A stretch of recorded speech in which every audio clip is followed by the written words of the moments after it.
It was a very interesting upbringing with like I said, with my mom. She was really into the manners and the whole Emily Post, and believe me, it stuck with me. When you're at the table, if you ever tried to like reach across the table, your hand would get smacked, you know, and it's like you always made sure you passed things around the table. You had to have conversation, and you know, when you think back to this day, I really think that that's one of the things that's missing from so many families, that, you know, if you really sit down and have a meal with your entire family and you force the kids to talk about their life or what happened, you know, during school or whatever, you know, I think, one, social skills, you know, instead of always looking at the computer. And two, I think that, you know, we would have a lot less problems than we would have today if we still had family dinners. The young life of future Honolulu Police Chief Susan Ballard was a mixture of practicing good manners while learning to stand up for herself. Sometimes the two did not mix, but the result was that she grew up with strength of character and people skills that helped her to become Honolulu's top police officer. Police Chief Susan Ballard, next on Long Story Short. One-on-one engaging conversations with some of Hawaii's most intriguing people. Long Story Short with Leslie Wilcox. Aloha mai kako, I'm Leslie Wilcox. Susan Marshall Ballard became Honolulu's first female chief of police in 2017, and hers was not a meteoric rise. Barriers take time to overcome. She had already served 32 years on the force. Ballard was born and raised in the South with Southern manners required at home. But the kids at school were not genteel in their teasing. She says they made fun of her for being tall and wide with buck teeth. Her parents' divorce forced her to grow up quickly, and as a young woman, she says she experienced domestic violence by a boyfriend.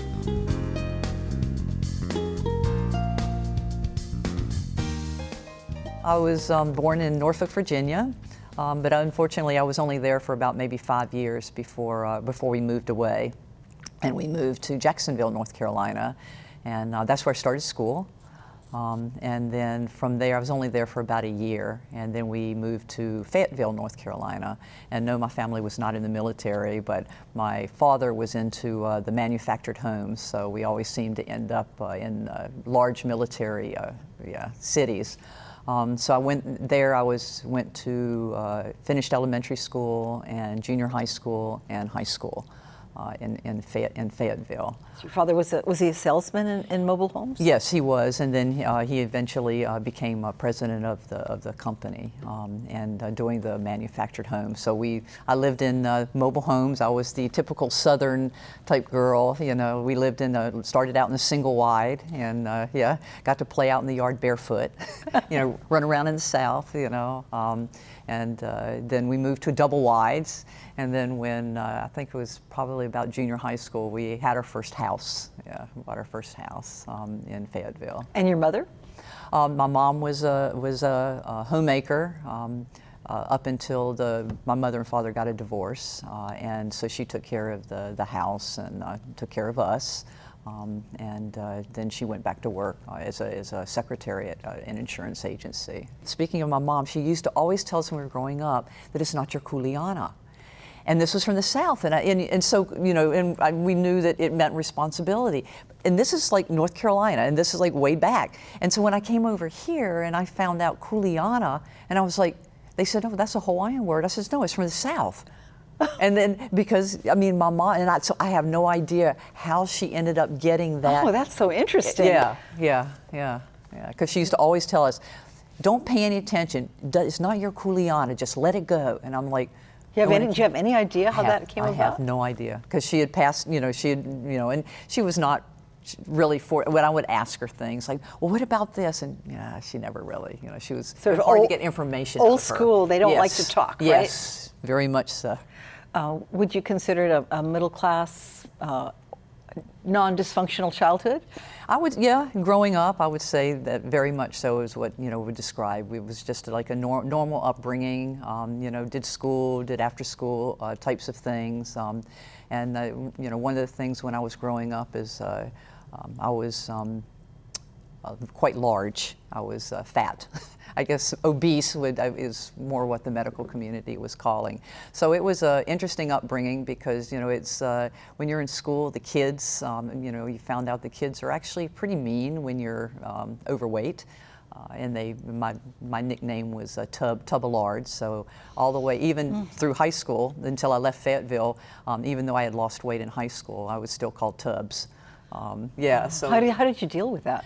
You know, I guess I was able to carry my weight. I did a lot of activities. I was really good at football. They always wanted me to play the line. Were you tall as a child too? I was. I've always been taller than everybody else. And so I got to be the line in our neighborhood football team because, you know, I was so big I could just knock people over. I know. It sounds bad, but, you know, I mean, you just kind of dealt with it. But, I mean, it was a name. You know, but we were still able to, you know, get along and, you know, do different things. But it definitely does make a mark on you. You know, and did it change your social life, do you think? I mean, do you wish you'd had a different social life? Yeah, I think so. You know, my mom was the typical Southern belle. You know, we were raised with Emily Post, so, you know, everything was manners and, you know, had the right way of sitting at the table. We had to have dinner every night, mom, dad, you know, the kids. My father traveled, so he was only at home on the weekends most of the time, but we were always required to have dinner, you know, as a family. And then she wanted us to go to learn cotillion and go to the dance and all like that. So I was, like I said, I was large. So nobody wanted to take me to cotillion. So I'll never forget that my mom had to talk to the teacher and had to ask one of the guys to please ask me to cotillion. And that's kind of something that sort of always stuck with me, you know. Was he a good guy? He was very nice. Obviously, if he wasn't, I mean, back in the South, it doesn't make any difference because if you didn't say yes, ma'am, yes, sir, and treat people nice, you'd always get a whacked one way or the other. And you would actually do what your parents said, it sounds like, which often doesn't happen nowadays. Oh, yes, and don't ever bring a note home from the teacher, because if you got a note from the teacher, it didn't make any difference. You were wrong. The teacher was always right. So you shook in your boots if you had to bring a note home from your teacher. And these things stay with you as far as what seems right to you? Yes, it really does. Because I think a lot of it is just, you know, how you treat people, you know, and just being able to talk to people, you know, and have a decent conversation. You know, because you were brought up to always appreciate, you know, everything that you have. And not take it for granted because it can be gone the next day, which is what happened. Like when my parents got divorced, it was like we lived comfortably, and then when they got divorced, all of a sudden you had nothing. So, you know, you really, when you look back, you appreciate everything that you had, you know, when you were growing up. Obviously, not everything was polite. I mean, you were teased at school and for a long time. How do you think that affected you now that weight is certainly not a problem and how do you look at that experience and how did it affect you? Well, I think a lot of it is as far as affecting when I look at people, if they're large, it's like, you know, I can kind of empathize with them. And then, you know, a lot of times you see people who are exercising who are large, and people, you know, human nature will look, that person's fat or whatever, and I'm gonna look at them and go, but at least they're doing something. You know, they're out exercising, they're out walking around. So, you know, you have a tendency to, you know, you give people more slack. I mean, there's no such thing as you know, this whole perfect body thing, you know, and especially for women, you know, we're brought up that you're supposed to, you know, look just so, and you've got to be skinny. Because my sister was completely opposite. She's probably about 6 inches shorter than me. She never had a problem with her weight. The other thing I had buck teeth. I had to wear braces, but you know, she was always like, I don't want to say perfect, but she never had to worry about, you know, her looks or anything. And she used to have guys always coming over to the house, where for me, it wasn't until I lost weight that I actually really was able to, you know, really start dating. And so you do know that, you know, the whole body image, it, you know, is an issue, and it does stay with you. So that to this day, I mean, I make sure that I exercise and I eat right, because, you know, I do know that even, is it right? No. But, you know, I mean, if you see a kind of an overweight man, it's like, okay, well, it's okay. But if you see an overweight woman, then it's like, oh, look, she's not taking care of herself. So, just especially in the position I'm in, I always try and make sure that, I exercise and eat right. And I think that just always goes back to the childhood, that I never want to get to the point where I was overweight again, because I know how hard it was to lose weight and to keep it off. Well, how did you do it, and when did you do it? You graduated still overweight? No, I lost it when I was in high school.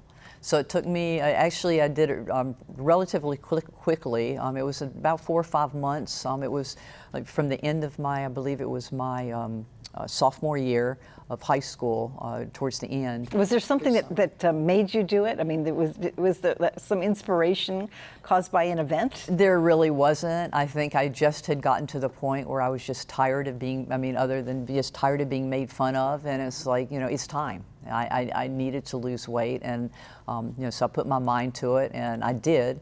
And of course, when you're younger, it's a lot easier to lose weight than when you're older. And you did it by a combination of dieting and exercise? Diet and exercise, yeah. And from that point on, I've always exercised. I was able to play on the softball team in high school, play on the basketball team in high school, because, I lost the weight, and I was able to, function in those. No more sports. linebacker stuff? No more linebacker. I still played football, but, they let me be receiver now.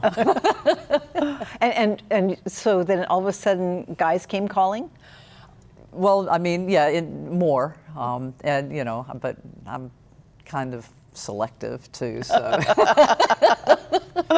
We go out on dates, and if I really didn't like them, but I had a serious boyfriend in high school, and we almost got married, and then I'm the one that's kind of like, oh, this isn't really what I want, and then so I usually get into long-term relationships, but I'm usually the one that, because I value my independence, and I think that came from when my mom and dad got divorced, because I saw my mom, who hadn't worked, and all of a sudden she had to get a job, and that we basically lived from paycheck to paycheck, and where was the next meal going to come from?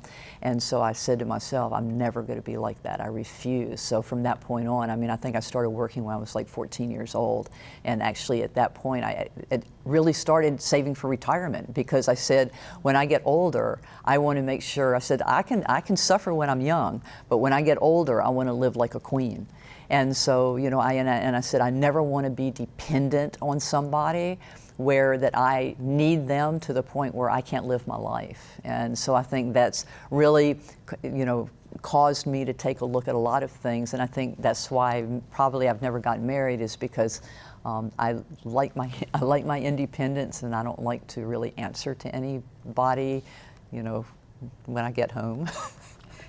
Other than my dogs. And so what was life like when your dad left and your mom was in reduced circumstances?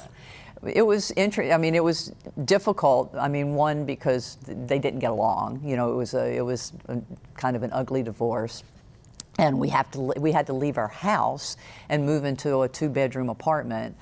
So very small. And my sister at the time, she and I didn't get along at all. She didn't get along with my mom, so it was just really, it was a very... Lots of conflict all around. Yeah, it was just conflict everywhere. And then, so my sister ended up leaving, moving away. And so it was just, me and Mom, and I would just, the fact that, like I said, where was the next meal coming from? And then she had to go out and, and get a job. And, all of the luxuries that I was used to no longer had.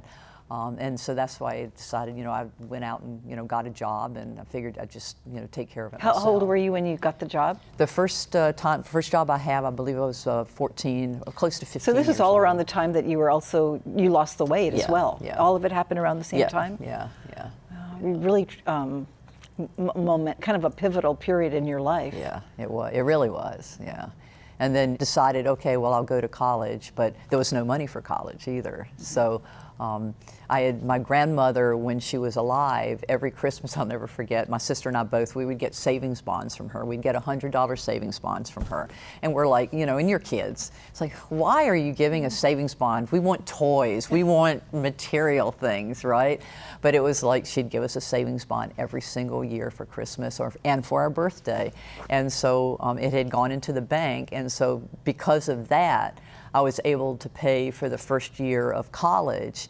And then, while I was there, I was able to get, a couple of jobs and was able to, earn enough money to pay for, tuition and a place to live. After graduating with her bachelor's degree, Susan Ballard went on to graduate school in Tennessee, where she stayed and worked after receiving her master's degree in athletic training, now called sports medicine. She says she and her boyfriend decided to leave Tennessee and travel west. They got all the way to Hawaii. And it was here, she says, that her boyfriend smacked her. It was a turning point in her life. When I left Tennessee, a friend went with me, and we had stopped in California. And I had, obviously looking back, even when I was dating him in Tennessee, there were instances where he was very controlling and, did things that he shouldn't have. But, you're young, and it's like, you get into that, I'm sorry, but, you kind of made me mad. And I'll never do it again. Right, and never do it again, that whole type of thing, and so, and it didn't happen like over and over and over again. It was just occasionally. And so, you kind of put it out of your mind. So when we came over to California, and decided that we weren't going to stay in California, and so we continued over here to Hawaii. Now, why did you come to Hawaii? Well, one, because there was no way I was driving back across the United States again, because we drove from Tennessee to California, to Los Angeles. And I just was not going to drive back. And plane tickets, $89 one way.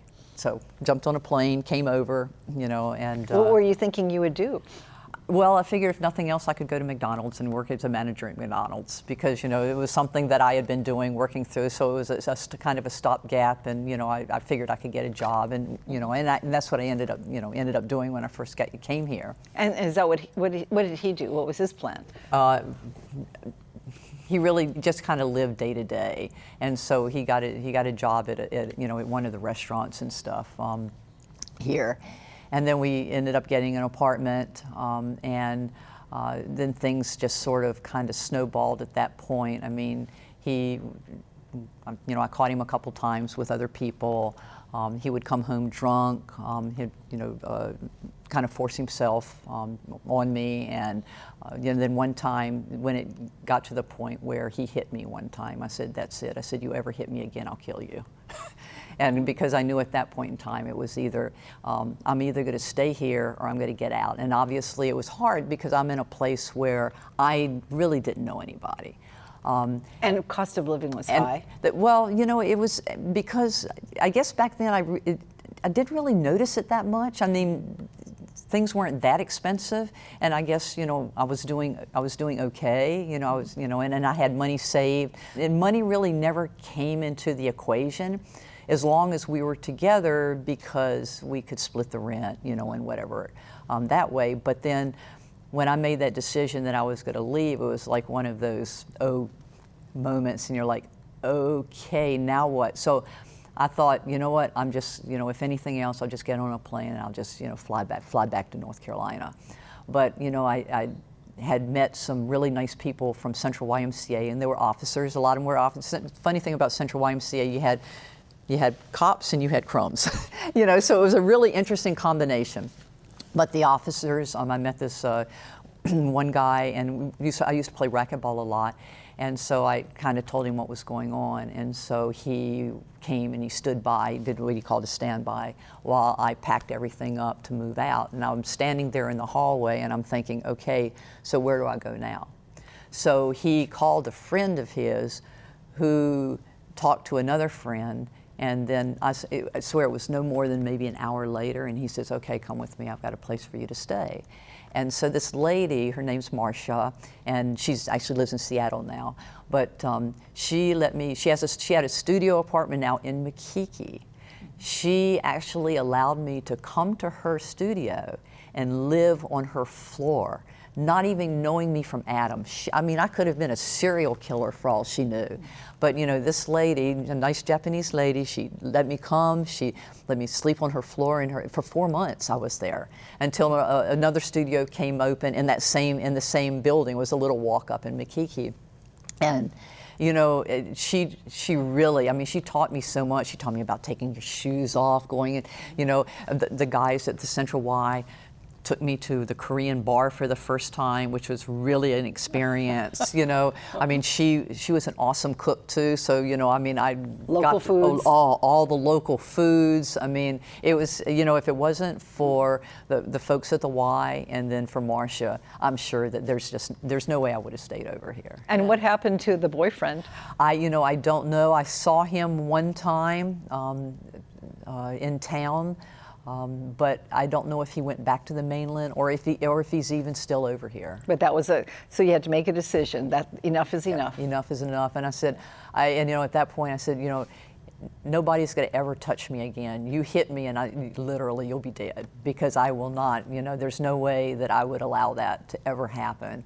And sometimes you just have to stand up for yourself, and and thank God that I had learned to be independent. So the fear of going out on my own was not something that I was worried about. And because especially if you're young, if you're young, it's like you don't worry about a lot of things that if they happen when you're older, that you can just you can just go forward and make it happen. Yeah. When you came here, what did you think of the mix of races? It was really a culture shock, because you had all these people who didn't look like you, and so you look around and it's like, ooh, okay, and then people were explaining to me about all the customs and everything else, and I was like, wow, okay. It's a lot to take in. It's a lot to take in, and then obviously the sometimes the discrimination against being Caucasian, Haole, whatever. When I first got here, and I think I took the bus for the first time and got lost. I ended up going around the island to get to Ala Moana Shopping Center, because I didn't know what I was doing. And I remember I was on the bus one time, and this guy looks at me and says, "Hey, you effing Haole, get in the back of the bus." And me, I'm just oblivious. I'm like, "Oh, who are you talking to?" I have no idea. And it was the first time, because being from the South, basically you have black and you have white. I mean, it's pretty much that's it. And you come over here and, it's a whole different, all of a sudden you're in a minority. And it was something that I never really experienced before, any type of racism. And it was sort of an eye-opening experience. And the first 6 months, I was almost ready to pack up and leave. But it was like all of a sudden at 6 months, I looked around and was like, well, once again, people are just who they are, and it's not like, well, what is their nationality? I don't know. I mean, Asian or are they Japanese, Chinese? I don't know. They're just people. What difference does it make? And so it was really a learning experience, and I absolutely love it, because I love all the culture, the different cultures and stuff. But once again, you had to learn, because you didn't want to offend anybody. Let's see, you're 8 months into your 5-year term as police chief. Right. You've gone through a lot of things, and is there a common thread, or how do you decide? Because you've always been in positions that are where you might be a one of. Yeah. How do you know who you are? I've always tried to be myself. I never tried to be someone I'm not. You didn't try to emulate anyone? No, not really. I mean, because as I was growing up, there really was nobody that I really wanted to emulate. So I sort of developed who I was along the way. A good example is like, on the weekends, I just wear my hamajang shorts and t-shirts, and people go, "Oh, well, you're the chief, you should dress up." I'm going, no, that's not who I am. And it's the same thing about, wearing makeup and things like that. And I'm going, because when I first became chief, they put all this makeup on me and made me take this picture, and I saw it and I said, no, take that down. I said, I look like a hoochie coochie mama. But I just try to be true to who I am. I don't want to be someone that I'm not. Sometimes I say things, that afterwards they're going, "We can't believe you said that," but that's just, that's how I am. I try and be cognizant and make sure that I don't say anything inappropriate, considering in my position now. But sometimes it just comes out. But You know, and I honestly, you know what, the best compliment I've gotten throughout my career as a police department, and even up to being chief, is that people tell me, you have not changed one bit from the time that you became a police officer. And that is probably one of the biggest compliments that they could have ever given me. Oh, you're at what, 33 years and counting in the police work? Yep, August 22nd, I'll make 33 years, yeah. We continue our conversation with Susan Ballard about her path to becoming Honolulu Police Chief in the next Long Story Short. Mahalo to Susan Ballard of Kailua, Oahu for sharing your story with us. And mahalo to you for joining us. For PBS Hawaii and Long Story Short, I'm Leslie Wilcox. Aloha nui. For audio and written transcripts of all episodes of Long Story Short with Leslie Wilcox, visit pbshawaii.org. To download free podcasts of Long Story Short with Leslie Wilcox, go to the Apple iTunes Store or visit pbshawaii.org. I know you always have loved pets. Is it since you were a little girl? It was. I've always had either a dog or a cat, you know, in the family and stuff. So I've always been a consummate animal lover. But so currently I have 3 dogs. I have Mango, who's an English setter. He's the youngest, and then Kai, he's a golden retriever, and then I have Kona, who's the oldest. She's a border collie spaniel mix, and she's the boss of all 3 of them.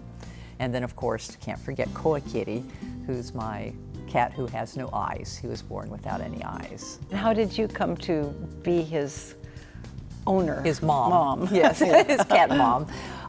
Well, believe it or not, I actually happened to be on Craigslist, which you should never go on Craigslist. Never, ever, ever when it comes to animals, because there's just a million of them out there that need to get adopted. I emailed, and so this wonderful couple emailed back, and so we arranged to meet out in Waipahu. Well, that's all you needed, of course. Yeah. Okay, I got me a sucker. I hooked her, you know. So I went down there and I met them, and that's how I ended up getting Koa Kitty. And it worked out with the dogs? It's worked out well, and the cat walks around. He's learned how to go in and out the doggy doors. I mean, the cat is absolutely amazing. He's been a wonderful addition to our family.